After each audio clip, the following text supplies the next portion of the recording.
के प्रायोजक हैं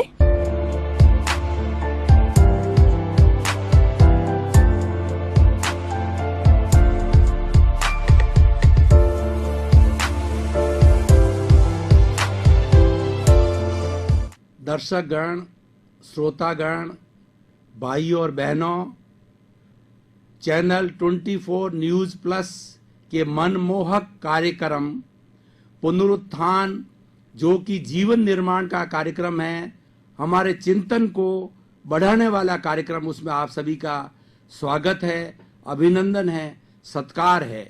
आज के इस कार्यक्रम में हम कुछ धर्म जो हमारे भारतवर्ष में हैं, उन धर्मों में से एक धर्म जैन धर्म है, उसके मौलिक सिद्धांतों की बात करेंगे और स्नेह स्नेह हम जो भारतवर्ष के और विश्व के प्रमुख 8 धर्म हैं, Hinduism, Buddhism, Sikhism, Jainism, Christianity, जुडाइज़्म, Zoroastrian, उसमें एक एक करके उसके मौलिक सिद्धांतों को लेंगे। मौलिक सिद्धांतों को लेने का मूल अर्थ ये है कि वह धर्म इस समाज को, इस देश को और विश्व को क्या दे रहा है, क्योंकि ये 8वां ही विश्व के जो धर्म हैं वो सनातन हैं, बहुत ही प्राचीन काल से चल रहे हैं। उनकी पूरी एक फिलॉसफी है, उनका एक दर्शन है, उनकी तत्व मीमांसा है, उनका आचार मीमांसा है, उनकी ज्ञान मीमांसा है, यानी पूरा एक सिस्टम है, पूरी एक आइडियोलॉजी है। तो मैं जैन धर्म के मौलिक सिद्धांतों के बारे में बताना चाहूंगा कि जैन धर्म है वह भारत का धर्म है। जैन और बुद्ध भारत में ही बिहार की भूमि पर पैदा हुए हैं। वैसे तो सनातन धर्म ये बहुत पुराना है, अनादि अनंत काल से हैं, लेकिन उस पुराने इतिहास में मैं नहीं जाना चाहता हूं। मैं आपको संक्षिप्त इतिहास में बताना चाहता हूं कि भगवान महावीर आज से लगभग 2600 वर्ष पूर्व जो बिहार की जो धरा है वहां पर जो है वो पैदा हुए थे और उन्होंने इस जैन धर्म को अंगीकार किया और उसका प्रचार प्रसार किया। अब मैं जैन धर्म के मौलिक सिद्धांतों की ओर जाता हूं।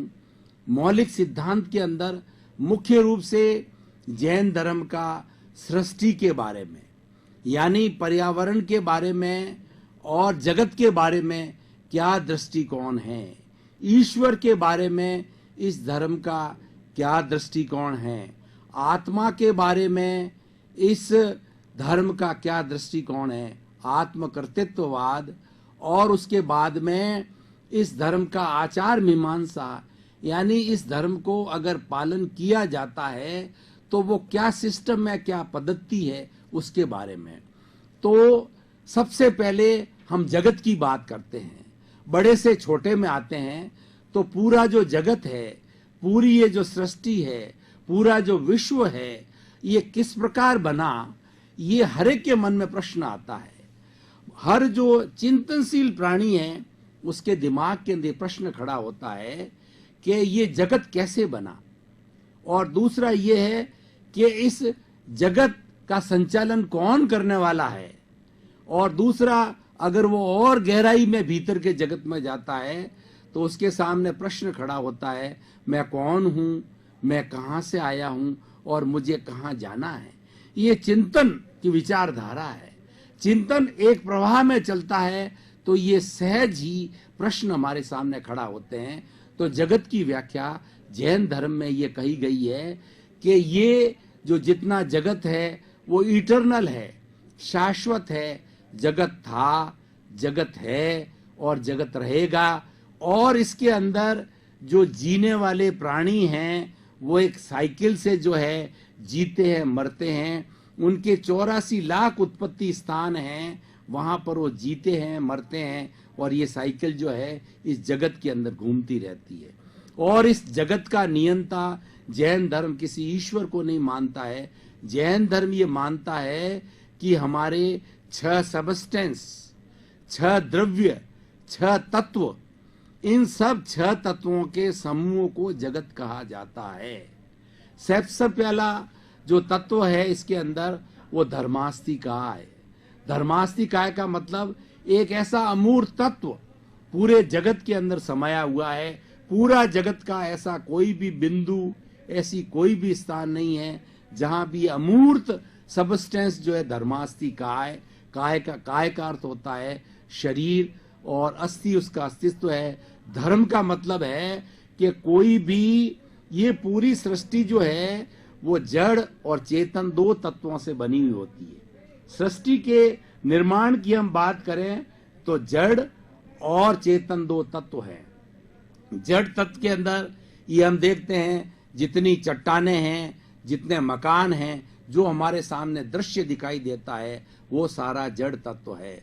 और जड़ तत्व की परिभाषा दी गई है जिसमें वर्ण होता है, जिसमें गंध होता है, जिसमें रस होता है, जिसमें स्पर्श होता है, जिस परमाणु के अंदर, उसको जड़ कहा जाता है। और वो गलन मिलन धर्मा है, टूटता है जुड़ता है, टूटता है जुड़ता है, वो सारा जड़ तत्व कहलाता है। लेकिन चेतन तत्व इसके विपरीत है। चेतन तत्व वह तत्व है जिसके अंदर संवेदना है, जिसमें अनुभूति होती है और वो अनुभव करता है, उसके दुख होता है, दर्द होता है, वो प्रजनन करता है यानी अपने जैसी संतान को पैदा करता है, और वो हिलता है, डुलता है, भ्रमण करता है। मतलब ये दोनों तत्व अलग अलग है। जड़ तत्व ये जो टेबल है, इस टेबल को कितना ही मारा जाए, पीटा जाए, इसको कोई दर्द नहीं होता क्योंकि ये जड़ तत्व है।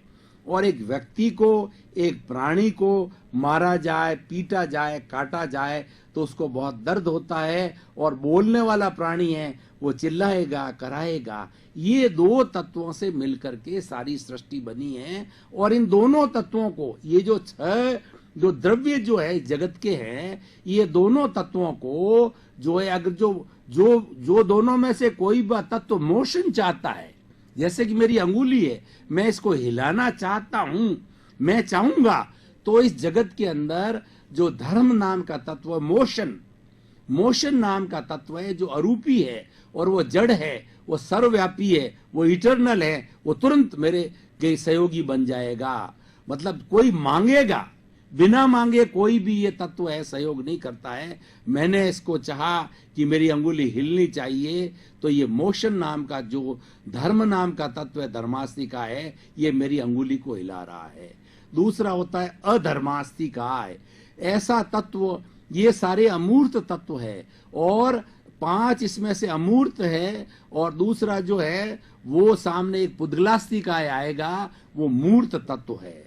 तो मूर्त वो जड़ है। 5 में से 6 तत्वों में से चेतन तत्व सिर्फ एक आत्म तत्व ही है, बाकी 5 तत्व जड़ तत्व है। लेकिन ये जो है, जो मूर्त यानी जो दिखाई नहीं देता है, इसमें से 5 तत्व जो है वो अमूर्त है, और एक पुद्गल है जो कि हमारे सामने हम आंखों से देखते हैं, वो तत्व हमें दिखाई देता है। तो अधर्मास्तिकाय यानी रेस्ट, ऐसा तत्व जो मोशनशील, कोई जैसे मेरा ये हाथ घूम रहा है, अब मैं चाह रहा हूं कि मेरे हाथ को जो है वो विश्राम मिले। कोई पथिक जा रहा है, वह ये चिंतन करे कि नहीं मैं थक गया हूं, मुझे रुकना है, विश्राम करना है। तो इस सृष्टि के अंदर से जो अमूर्त तत्व सर्वव्यापी है, पूरी सृष्टि में, पूरे जगत के अंदर है, वह इस जो है वो जीव तत्व को जो है वो रोक लेगा। सवाल जीव का नहीं, जैसे ट्रेन भी है, ट्रेन को जब जो है ड्राइवर उसको स्पीड दे देता है, यानी वो ट्रेन मोशन चाहती है, तो मोशन के लिए धर्म तत्व तैयार है। वो धर्म रिलीजियन नहीं, ये धर्म मोशन का तत्व है, दूसरे रूप में। अब ट्रेन चल रही है, ट्रेन को रोकना है, तो रोकने के लिए अधर्म तत्व यानी जो रेस्ट कर देने वाला है, जो गतिशीलता को रोकने वाला है, वो तत्व तैयार है। तो धर्मास्तिकाय, अधर्मास्तिकाय। काय का मतलब ये एक शरीर, ये संपूर्ण जगत इसका शरीर है, संपूर्ण जगत में व्याप्त है। ऐसी कोई ऐसा जगह, एक स्मॉल बिंदु मात्र जगह नहीं है कि जहां व्याप्त है। इसीलिए इसका पूरा काय जगत है। और अस्थि मतलब इसका अस्तित्व इटर्नल है, ये शाश्वत है, इसलिए हरेक के साथ अस्तिकाय अस्तिकाय अस्तिकाय जुड़ा रहता है। तो धर्म, अधर्म धर्मास्तिका है, धर्मास्तिका है। तीसरा है जो है धर्मास्तिका आकाशास्तिका है। अब देखिए कि पूरी सृष्टि है ये आकाश है, हम जहां भी नजर दौड़ाते हैं हमको आकाश नजर आता है, दूर दूर तक देखते हैं तो आकाश ही आकाश नजर आता है। पूरी सृष्टि के ऊपर ये आकाश तत्व है। ये आकाश तत्व क्या हमें अवगाहना देता है। अगर ये आकाश तत्व ना हो तो जो है मैं आपके ऊपर पड़ूंगा, आप मेरे ऊपर पड़ेंगे, और कोई आदमी स्थिर नहीं रह सकता, कोई आदमी खड़ा नहीं रह सकता, सो नहीं रह, एक दूसरे के ऊपर गिरते रहेंगे। अवगाहना मतलब अपन को जगह देने वाला, स्थान देने वाला जो है तत्व है वो आकाश तत्व है। यह भी अमूर्त है, सर्वव्यापी है, जड़ तत्व है। पृथ्वी धर्मास्तिका है, अधर्मास्तिका है, आकाशास्तिका है। और काल, काल का मतलब होता है समय। सबसे छोटा से छोटा समय ये वर्तना देता है, यानी ये ड्यूरेशन देता है। सबसे छोटा छोटा सेकंड, उसके बाद मिनट, उसके बाद घंटा, घंटे के बाद में दिन, फिर रात, फिर साल, और इसमें युग, और ये सदियां, ये सारा कैलकुलेशन जो है ना ये काल तत्व देता है। ये काल तत्व हमको दिखाई नहीं देता है। इसमें से जो है पांचों तत्व मैंने बताया अमूर्त दिखाई नहीं देते हैं। सिर्फ उद्गल है जिससे ये सृष्टि बनी हुई दिख रही है। मेरा शरीर है, ये ट्यूबलाइट है, ये कैमरा है, ये टेबल है, ये कंप्यूटर है, ये सब जो दिखाई दे रहे हैं ये पुद्गल हैं। और बाकी पांचों तत्व अमूर्त हैं जो आकाश तत्व है। तो धर्मास्तिका है, धर्मास्तिका है, आकाशास्तिका है, काल। अब आता है पुद्गलास्तिका है, यानी पुद्गल। इसका छोटा से छोटा परमाणु है।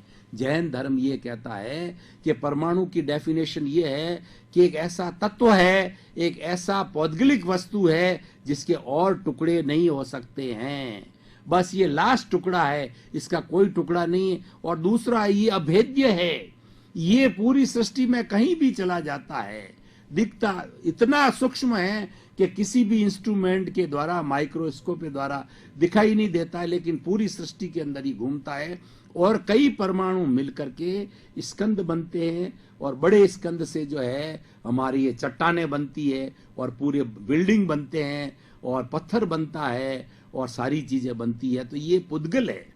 पुद्गल गलन मिलन धर्मा है, टूटता है, जुड़ता है, सोना है, कभी जाकर के मिट्टी में बन जाता है। हमारे विज्ञान जो 108 तत्व जो अभी तक जो है, जैसे कि सोडियम, कैल्शियम और आपका फेरस, इस तरीके से 108 तत्व है ना, ये सब रूपांतरण होता रहता है। और ये सारे पौद्गलिक हैं। इसके अंदर पुद्गल के अंदर गलन मिलन धर्मा का मतलब होता है एक दूसरे में जुड़ते हैं, टूटते हैं, जुड़ते हैं, टूटते हैं। शरीर है, शरीर पैदा होता है, माँ के पेट में छोटा सा होता है, सिर्फ पिता का जो है शुक्राणु और जो माँ का अंडज मिलकर के एक आत्मा उसमें प्रवेश करके, और धीरे धीरे धीरे वो 9 महीने में बच्चा होता है, फिर बड़ा होता है, जो उसका शरीर बढ़ता है, 6 फुट का होता है, और इस तरीके से वजन बढ़ता है, और धीरे धीरे। तो उसी तरीके से ये हमारे जितने भी जो हैं, जैसे हिमालय है, ये हर वर्ष जो है बढ़ता रहता है। तो ये इसके अंदर होता है, ये सारा पुद्गलास्तिकाय होता है। तो धर्मास्तिकाय, अधर्मास्तिकाय, आकाशास्तिकाय, काल, पुद्गलास्तिकाय, और छठा सबस्टेंस लास्ट जीवास्तिकाय। श्रोतागण, भाइयों और बहनों, दर्शक गण, अभी हम काफी देर से मंथन कर रहे हैं, थोड़े समय के लिए ब्रेक दे रहे हैं, ब्रेक के बाद पुनः हाजिर होंगे।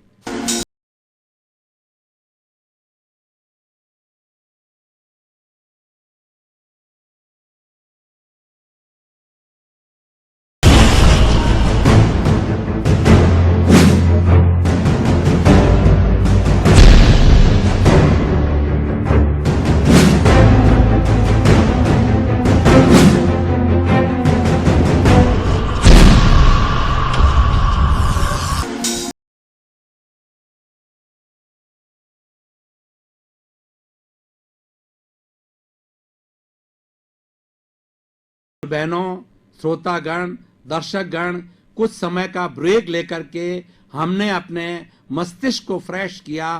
फ्रेशनेस के साथ जो है हम पुनः इस पुनीत कार्य के अंदर, सत्संग के अंदर, आत्मचिंतन के इस कार्यक्रम में पुनः हम जो है अपना व्याख्या प्रारंभ कर रहे हैं। जीव जो आत्मा, मेरा ये जो शरीर है मिश्रण है जड़ और चेतन का, मैं इसमें जो बोलने वाला जो है, ताकत देने वाला है, वो चेतन तत्व है। बोलता जड़ है लेकिन ताकत दे रहा है वह चेतन तत्व है।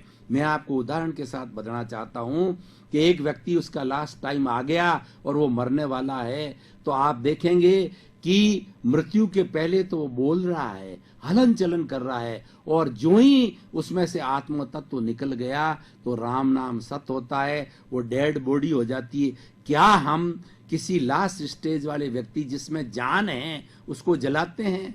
जलाएगा, कराएगा, चिल्लाएगा, क्योंकि उसके अंदर आत्म तत्व है। वो आत्म तत्व निकल गया, तब हम कहते हैं, डॉक्टर कहता है now he is dead, doctor declares him is a dead, तब राम नाम सत्य होकर के वो शमशान में जाता है। यानी ये दोनों भिन्न भिन्न हैं। ये शरीर जो है जड़ है और वो आत्म तत्व है। तो जो आत्मा जो है वो जीवास्तिका है, वो जीव है। तो ये मोशन करते हैं जीव और ये इस तरीके से जीव और अजीव यानी पुद्गल और जीव दो तत्वों को जो है इनको सपोर्ट करने वाले ये चार तत्व है। जब ये 6 तत्व मिल जाते हैं तब पूरा जगत बनता है और इसका ऑटोमेटिक संचालन है। कोई नियंता नहीं, कोई ऐसा ईश्वर नहीं, कोई ऐसी शक्ति नहीं जो कि इस जगत का संचालन करती है। 6 तत्व मौजूद है, ऑटोमेटिक व्यवस्था से ये चलते रहते हैं। ये जगत के बारे के अंदर इस व्याख्या है। अब आत्म तत्व, आत्म कर्तृत्ववाद, जैन सिद्धांत क्या है, मोटे मोटे सिद्धांत बताता हूं। वैसे तो इसका क्लासिफिकेशन किया जाए तो घंटों घंटों नहीं, महीनों महीनों नहीं, सालों साल इसके पूरी फिलॉसफी को समझाने के अंदर सालों साल लग सकते हैं। लेकिन अपने पास तो छोटे से समय में, छोटी सी अवधि के अंदर बात बतानी है। हमको अगर गागर में सागर भरना है तो मुख्य मुख्य सिद्धांत बताए जाते हैं। आत्म कर्तृत्ववाद, जैन धर्म ये मानता है कि आत्मा शरीर व्यापी है और आत्मा जो है असंख्य चेतनामय पिंड का एक समूह है। सारे चेतनामय है, असंख्य चेतनामय, अमूर्त है। आत्मा अमूर्त है और आत्मा इटर्नल है। ये जलती नहीं, मरती नहीं, कटती नहीं। और दूसरा, ये हर भूत भविष्य वर्तमान में रहती है और ये आत्म तत्व इस शरीर के साथ में जुड़ा हुआ है। इस पर कर्मों का आवरण है, कर्मों का बोझ है। जब ये 84 लाख जीवा योनि में घूमता रहता है, जब उसको सदगति मिलती है, सदगुरु मिलते हैं और उसका जीवन का समय आता है कि भाई जिसको मुक्त होना है, जीव अलग, पुद्गल अलग, दोनों जब अलग होते हैं तो मोक्ष की स्थिति आती है। तो आत्म कर्तृत्ववाद और जैन धर्म मानता है कि आत्मा शरीर व्यापी है। आप नोट कर सकते हैं श्रोतागण, भाइयों और बहनों, जैन धर्म आत्मा को शरीर व्यापी मानता है। मेरे शरीर के जो है वो सिर्फ एक जो है वो माइक्रोमीटर के बाहर आत्मा नहीं है। जहां जहां पर चमड़ी है वो भीतर। और दूसरा, ये शरीर व्यापी का अर्थ ये कि यही आत्मा, अगर इसको हाथी में, आत्मा वही है लेकिन हाथी के अंदर इसको जन्म लेना है तो ये हाथी में जाकर के ये आत्मा फैल जाती है। वो परमाणु बढ़ जाते हैं उसके, क्योंकि असंख्य परमाणु हैं जिसकी संख्या नहीं है। वो कीड़ी चींटी वाला आत्मा हाथी में बढ़ जाता है। और अब साइनोसार जो बड़ा जो बन जाता है दैत्य रूप में, वह भी बड़ा से बड़ा जो बन जाता है, वही आत्मा अपने परमाणुओं का विस्तार करती है, लेकिन शरीर में विस्तार करती है, विभू नहीं है।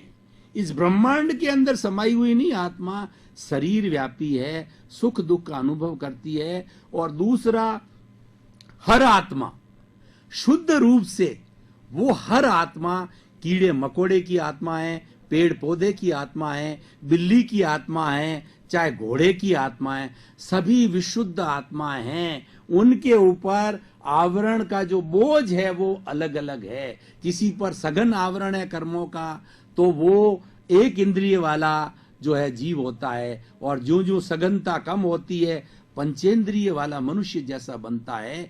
इसीलिए मनुष्य को सर्वश्रेष्ठ प्राणी माना गया है जगत का, और वही मोक्ष का अधिकारी है। क्योंकि उसके पास इतना पावरफुल दिमाग है। उसका अगर सदुपयोग करे, वो दिशा बदले, सत्संग में जावे, सद दिशा में जाए, आत्म कल्याण की दिशा में जाए, तो इस मनुष्य भव से ही जो है ये आत्मा छूट करके मोक्ष जा सकती है। ये आत्म कर्तृत्ववाद की बात है। और हर आत्मा कर्मों से बंधी हुई है, हर आत्मा के ऊपर कर्मों का बोझ है।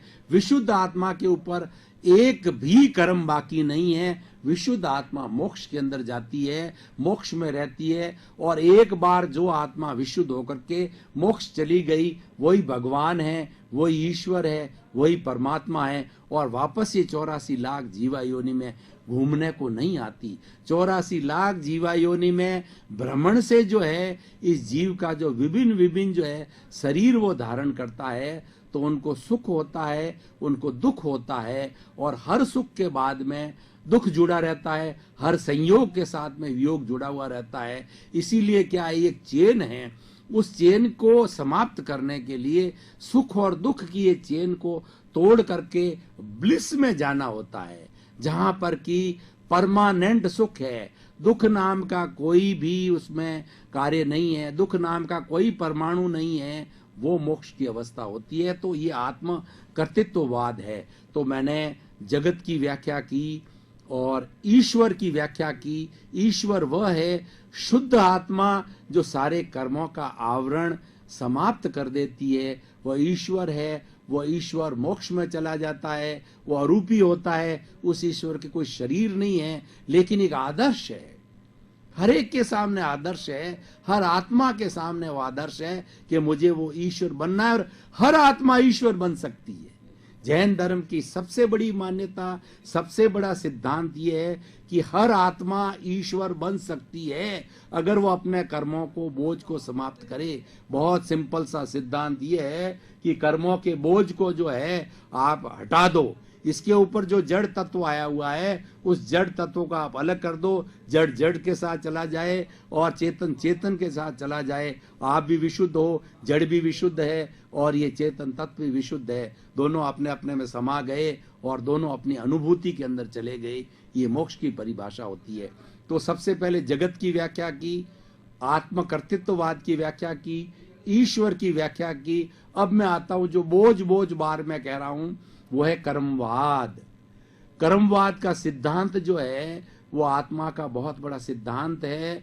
और सिर्फ जो है जैन धर्म का नहीं, संपूर्ण धर्म, संपूर्ण दर्शन, दर्शन उसे कहते हैं जो सिद्धांत को दर्शन कहा जाता है। और उस सिद्धांत का पालन करने वाला जो सिस्टम है, जो व्याख्या है, जो तरीका है, उसको धर्म कहा जाता है। पुराने समय में एक ही धर्म था, लेकिन मतलब एक ही शब्द था, लेकिन ज्यों ज्यों आदमी में, व्यक्ति का बुद्धि का विकास हुआ, ज्यों ज्यों गहराई में गया गया, तो धर्म के साथ दर्शन मिला। फिलॉसफी जीव और जगत का जो व्याख्या करता है, सिद्धांत देता है।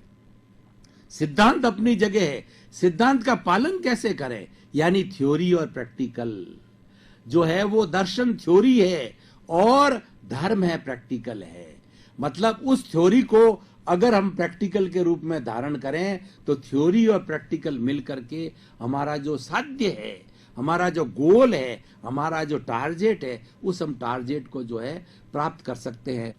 भाइयों और बहनों, श्रोतागण और दर्शकगण, इस पुनरुत्थान जो चैनल 24 न्यूज प्लस का मनमोहक कार्यक्रम जो आप लगातार प्रतिदिन सुन रहे हैं और आपको आनंद की अनुभूति हो रही है, और मुझे आपसे ज्यादा आनंद की अनुभूति हो रही है, क्योंकि मुझे ये लग रहा है कि आप मेरी बात को ध्यान से सुन रहे हैं, ग्रहण कर रहे हैं। जब श्रोता वक्ता की बात को ग्रहण करता है, उससे आकर्षित होता है, तो संतोष होता है वक्ता ग्रहण को, तो मुझे बहुत संतोष है। तो आज हम इस आत्म मंथन के कार्यक्रम जो हमने जो किया है उसका यहीं पर हम समापन करेंगे। पुनः आगे के समय के लिए मिलेंगे। आपका स्वागत, अभिनंदन।